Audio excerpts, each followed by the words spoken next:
Lowest common ancestor of a binary search tree. Given a binary search tree, find the lowest common ancestor. So, for example, given two nodes P and Q, find the lowest node down into the tree such that P and Q are both descendants. So, as an example that they give, if you got 2 and 8, their lowest common ancestor is 6. And down here, if you've got 2 and 4, so 2 and 4, their lowest common ancestor is 2, because 4 is a descendant of 2. Okay, and it's a binary search tree, so we can leverage this. First of all, with trees in general, your first thought should be to think of maybe a recursive solution. It's not guaranteed, but it's pretty probable you're going to deal with recursion or some kind of depth first search type of thing. And since it's a binary search tree, we can leverage that a little bit further to increase our average case, our worst case. Okay, if this tree, it doesn't specify that it's balanced. So if it's highly imbalanced, so like a line, if it's just a straight line, well, no matter what, suppose P and Q are like the very tail end. It is your worst case scenario is going to be O of n. So it's going to be O of n time and space. But if it's a balanced tree, your best case runtime, if you can like mathematically eliminate one half of the other and just like not recurse down it, then your best case, if it's a balanced tree, is logarithmic. So between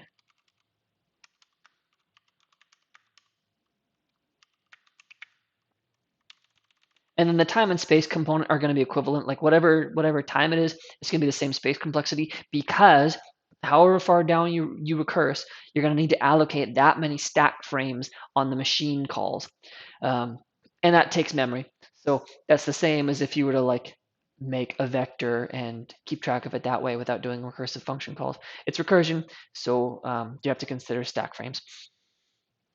Okay, so we've got our target runtime. So let's think of an approach. Okay, it's binary search tree, and you've hit a common ancestor. Okay, so for example, this when you've got 2 and 4, well, the solution is 2. Could it ever be anything else? Well, 4 is a descendant of 2. Meaning, if you descend to the left, that's not it. And if you get to 4, you've gone too far. So if you recurse and you hit P or Q, that's your solution. And then you can just return that and then bubble it back up the stack. If okay, so suppose you're in this kind of scenario where one's to the left and one's to the right. They're both like equidistant, or they're both like further down. One's not a descendant of the other directly. Okay, how does that work? You need to check if P is like less than, and then Q is more than. So if one of them's less and one is more, because the binary search tree, that's by definition what makes it a binary search tree is children to the left are all lower, children to the right are all higher. Yeah, and it's not just like a binary tree, it's a binary search tree. So anything down to the left is going to be lower than the node you just left. Meaning, we know the values of P and Q. But one caveat also is it doesn't specify if like P is the lower one or Q is the lower one. So there's a couple ways you got to check. You don't know if P is lower or Q is lower. You just know you have two nodes. All right, let's go ahead and start writing. First of all, we get our pointer as an input. So we need to check for null. So if not root, return null. So you can return like null pointer, or you can return like null in all capitals, or you can return 0. They all compile down to literally the same thing. There is 0, 0, 0 difference. Yeah, I don't know. Just kind of preference, dealer's choice. If the interviewer asks you about it, that's the answer. They're the same. There's no difference. Okay. Do we really need to check if P and Q are null? I mean, maybe like the interviewer might care. Like we're not really going to interact with P and Q if the root is also null too. Okay, so it says they do exist. So like it's a constraint they're given to us that P and Q are not null. I don't know. That's worth asking. Just say, hey, should I check for null P and Q? And if they say yes, then add a check by all means. Just don't, leave it unsaid. Okay, so we have our base case, so we know when to stop recursing. What do we do next? Okay, there's 3 scenarios. We found the lowest common ancestor. That's where it's the root. Or the lowest common, or the P and Q are both to the left, or they're both to the right. Okay, so found it, or both to the left, or both to the right. And how do we know when we found it? Meaning like we can stop. Okay, well, we talked about that. So if the root is equal to P or Q, then that's it. So root equals P or root equals Q. What other conditions can there be? If P and Q, if one is to the left and one is to the right, well, we can know that by checking the values. So if P, let's say P value is less than root value, and then the opposite,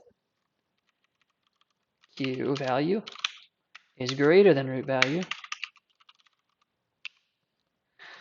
or if it's swapped. So for example, we don't know for sure if P is lower and Q is lower. So this is if P is lower and Q is higher. And we just take the same thing, swap it. So go ahead and copy that. There's a few ways you can write it. I don't know. This is just gets the job done. There's probably something a little more like elegant, clean. Maybe like, okay, you can check at the beginning of the function and just like swap them if they're lower. That might change the structure of the tree, actually. Maybe don't do that. Stick with this just checks things without like reassigning variables. So or you could use temporary variables instead. Just like don't like mess up the structure of the tree. All right, so these are the conditions when we found the center. If it's at the root, or if they're both or if the root is straddling P and Q. In that case, we return root. And what are the other cases? If we know both P and Q are to the left, meaning they're both lower than the root's value, then we recurse down. So if root, if P value is less than root value,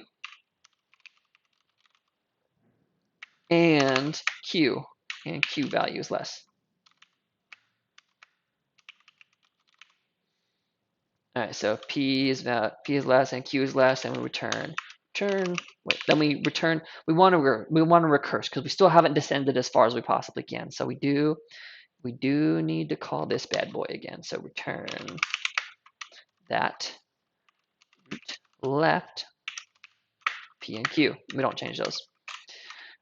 We could put a conditional on this last one, but realistically, we've exhausted all possible options up here of like it could be the root, it could be down to the left. So I'm just going to go ahead and return to the right. So return this again, and then root to the right. And leave P and Q unmodified.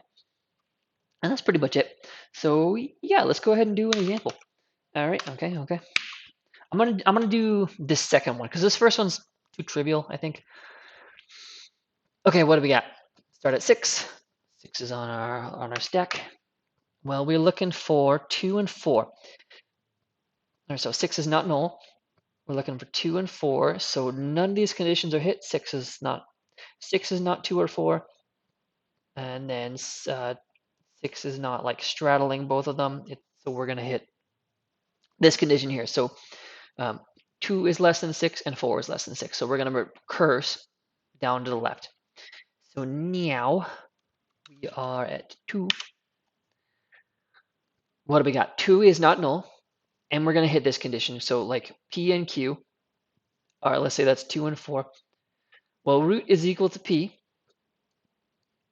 is equal to 2. We're at 2 and we hit P. So that's it. These are OR conditions. So none of that's going to matter. We're going to return 2, and then we're going to pop back up to 6.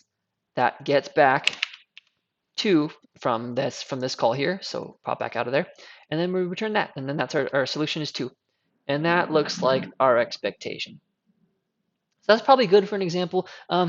that was pretty quick. So, maybe you could ask your interviewer if they want you to do another one if you're sure. No, it's pretty straightforward. This is not a terribly complex solution. I'm going to go ahead and give it a run for syntax. Come on. Come on. Cool. Cool. Yeah. Yeah, that's the stuff. Green. Okay. Submit. Boom. Cool, cool, cool. And then, yeah, so runtime and space. We covered that. We did an example. Yeah, let's go ahead and call that done. Good night.